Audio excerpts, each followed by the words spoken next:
Powered by the Montana Television Network. The 10 o'clock news continues on Q2, Montana's news leader. Thanks for staying up with us. 84 children have died from the flu since this season began in October.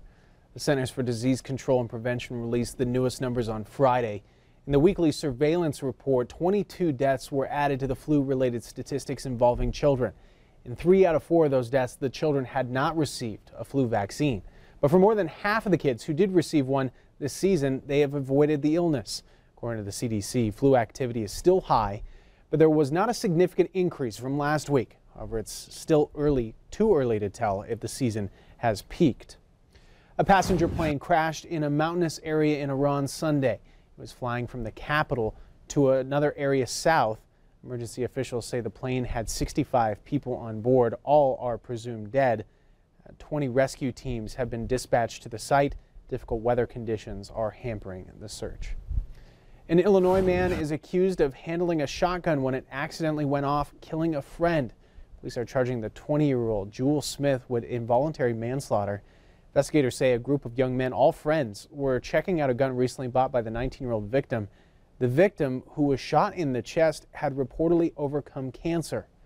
Smith's bond was set at $100,000. We end with Black Panther setting several milestones at the box office this weekend on its way to a first-place debut. It's thrust into the first place with an estimated 3-day gross of $192 million. That's the #1 mark and the highest debut for a film opening in February and the 5th highest of all time. Black Panther smashed the record for biggest opening President's Day weekend as well. Weather is next, and expect single digits, icy roads, the Montana usual. Brett has your full forecast, the chilly one, when we return.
Now, here's your Storm Tracker weather forecast with Brett McCrummon.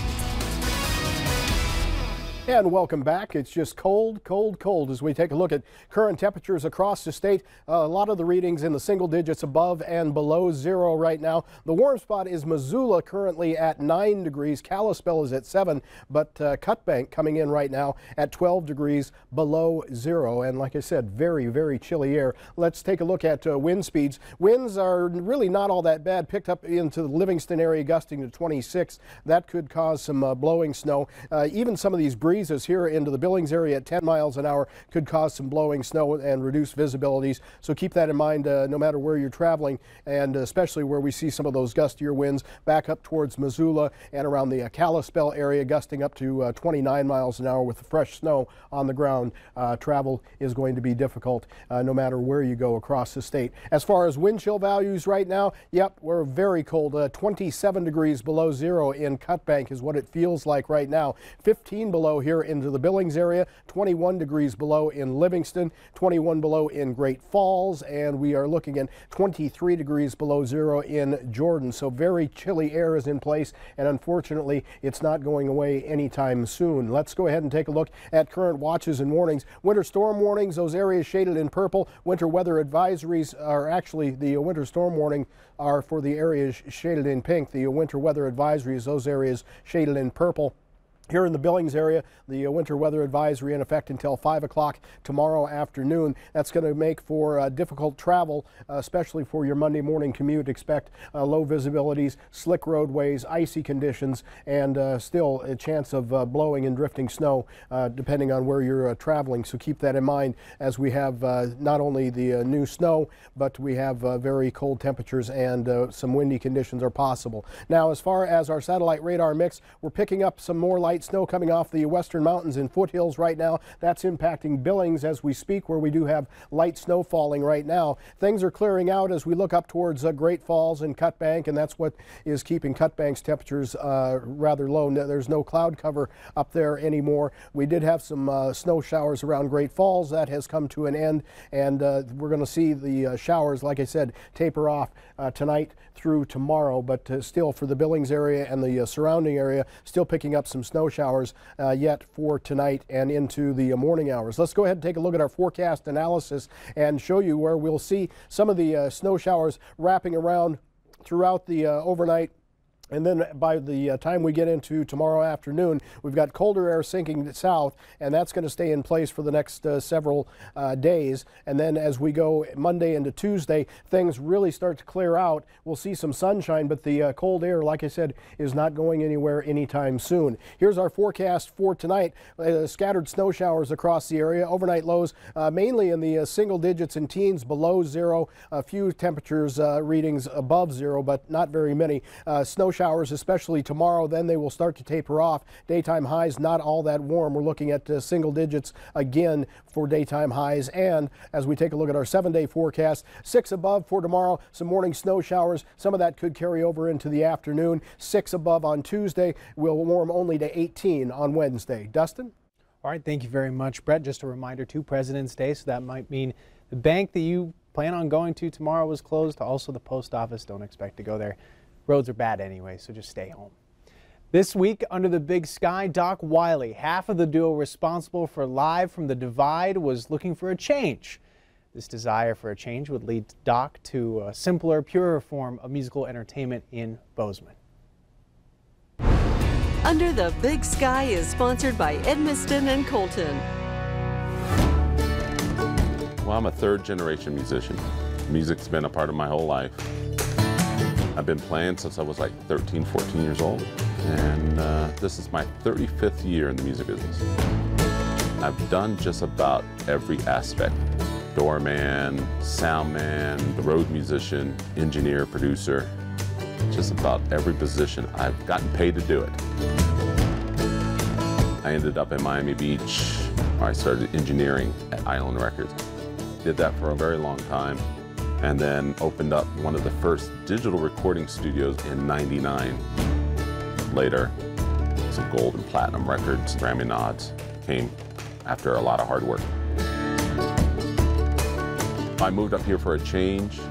I had pretty much finished what I called working on the musical industrial complex, and I wanted to work on roots music.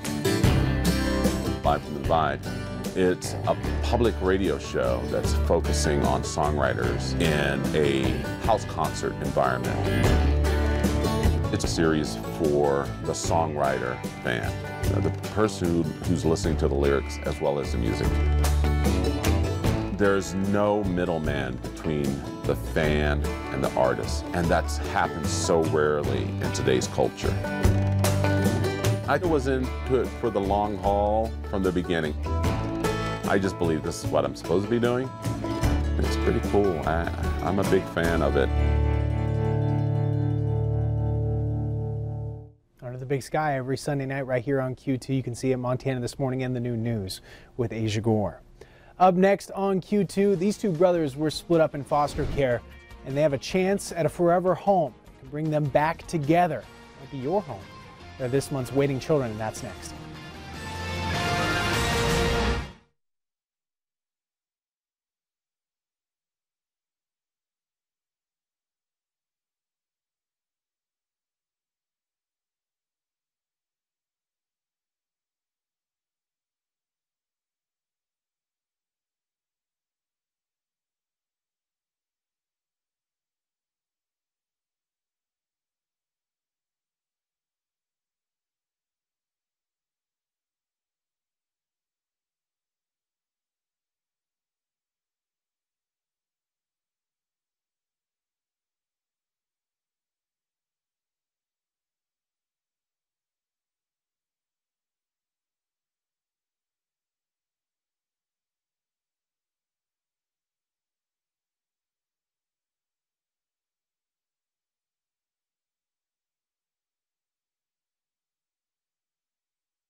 In this month's Waiting Child segment, we introduce you to two sports-loving brothers in search of a place to call home. MTN's Samantha Harrelson has their story. Richard and Stancil have been living in foster care for years. At first, the brothers were living in the same home until this past year when the family could no longer take care of both of the boys. Since then, they've been split up, but they're hoping to find a home together again soon. Both of them love sports. Richard is 11 and has a high-functioning form of autism. He's participated in the Special Olympics and loves to run and bowl. 9-year-old Stancil's favorite sport? Basketball. And he's put a lot of work into his game. This year, Stancil was diagnosed with diabetes, but he doesn't let it slow him down. He's taken a lot of responsibility, learning to manage his blood sugar all on his own. The moving around has had its share of difficulties, and these brothers are ready for a place to call home for good. Samantha Harrelson, MTN News, Billings. Plenty of children in need. You can find out more at ktvq.com. Casey Conlon joining us with sports. And we go to the NASCAR track. It's racing season. Yeah, it's back. Firing up with the Daytona 500. You're not going to believe this finish. Call it a coincidence, call it fate, whatever it was almost unbelievable. Highlights on the way.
Time now for sports with Casey Conlon. It's one of the oldest adages in sports. It's tough to beat a team 3 times in a row. At some point, the underdog is going to figure out a plan. Big Timber couldn't have found theirs at a better time. The Herders blitzed 3 Forks in the first half of the 5B championship game last night, jumping out to a 23-point lead on their way to their 3rd district title in 7 years. It was the Wolves' first conference loss, a streak that included 2 wins over Big Timber in the regular season by a combined 31 points. What a turnaround. They played us tough both times, and we were never in either one of the games. So this time we decided we got to come out, win it on the defensive end, take advantage of our quickness, and get it up the floor and push them and take it at them. You know. What'd you say in the locker room to those guys when you were just in there? That I was dang proud of them. You know, they busted their butts, and it took every one of those kids, even the kids that didn't get in. They earned it. It was probably the biggest win of the night across Montana because it puts Big Timber on a much easier path at the Southern B Divisional. The 5B's second-place team draws undefeated Colstrip. Yes, 19 and bagel for their record. That means it's 3 Forks. The Herders, meanwhile, avoid the Colts and 18-1 roundup until a possible championship game. A win over St. Labret and then the Lodgegrass Joliet winner would clinch a ticket to state. We'll have a week and a half to prepare. These games start March 1st. Now, state seemed like a fairy tale for Red Lodge's girls last week. The Rams entered districts as the 4 seed, but now head to divisionals as a 1. After stunning top-seeded Columbus in the semis Friday, Red Lodge upset 2-seed Roundup in last night's 4B final, including an incredible defensive effort in the final 10 seconds. The Rams had a 1-point lead in overtime, and Roundup's Blythe Seeley drove and missed. Panthers grabbed the board, but watched Red Lodge's Rebecca Purcell rip it away on the shot attempt, while eventually ended up in Taylor Hardiman's hands at the buzzer, and the celebration was on.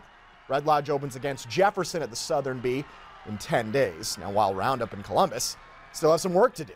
They'll face off in a challenge game tomorrow night, 7 p.m. at Huntley Project. The winner heads to divisionals. The loser's season is done. Now, to see who the winner plays next, plus all the rest of your divisional matchups, head to montanasports.com. Click on our high school postseason tab for every matchup around the state. The original NBA dunk contest was held in Denver in 1984. Phoenix Suns forward Larry Nance Sr. won the inaugural crown. Now, if that name sounds familiar, it's because you likely know his son, Larry Nance Jr., who punished plenty of rims in 4 years at Wyoming. Jr. is all grown up now and was one of 4 invitees to last night's dunk contest during All-Star Weekend in L.A. Before his first dunk, he goes into the quick change booth and comes out with Dad's retro Suns look. Dad on hand, he approves, and he approved this.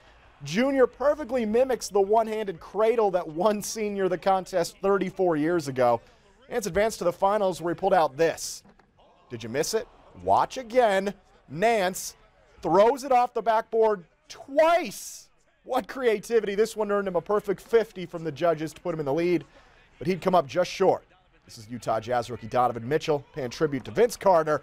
The reverse 360 from Carter's win. Dustin Klemann didn't like it. Thumbs down. Judges liked it. Beats Nance's 2-dunk total by 2 points. He wins the contest. Nance, though, had the dunk to remember for sure. We close tonight with the 60th running of the Daytona 500, marking the beginning of another NASCAR season, and what an opener it was. 2 laps to go. 2 huge rows battling for the lead when Kurt Busch in the 41 spins, takes out half the field. Only 6 lead lap cars escaped without any damage. That would set up a 2-lap shootout. Eric Almirola leading, but around the backstretch, he's bumped by Austin Dillon. Almirola into the wall as Dillon gets to the line to take the 500 in the number 3 car. This is spooky, folks. It's the same car Dale Earnhardt was driving when he was killed in a wreck on the final lap of the Daytona 500 17 years ago to the day. February 18th, 2001. Unbelievable sight in Florida there. Coincidence, fate, call it what you will. Yeah, pretty amazing. Wow. How are you? I'm good. How are you? I'm doing well. I'm cold. We were talking about yesterday how it's been a while since we've fallen on the snow, and I did mine yesterday. You had yours early in January. Still more time to bust your butt. That's right, especially during your morning commute tomorrow. Ooh. with the new snow that fell. Let's take a look at our 7-day forecast. Show you we're going to see some more snow showers possible tomorrow morning. They'll taper off as we get into the, yes, thank you. We're looking at minus 17 for Tuesday morning. That could set a record in our area. It's just going to stay cold, 6 degrees on Tuesday, and more bitter cold temperatures overnight. Dollars to donuts, Brett is right. KTVQ.com, folks. Embrace the week. Good night.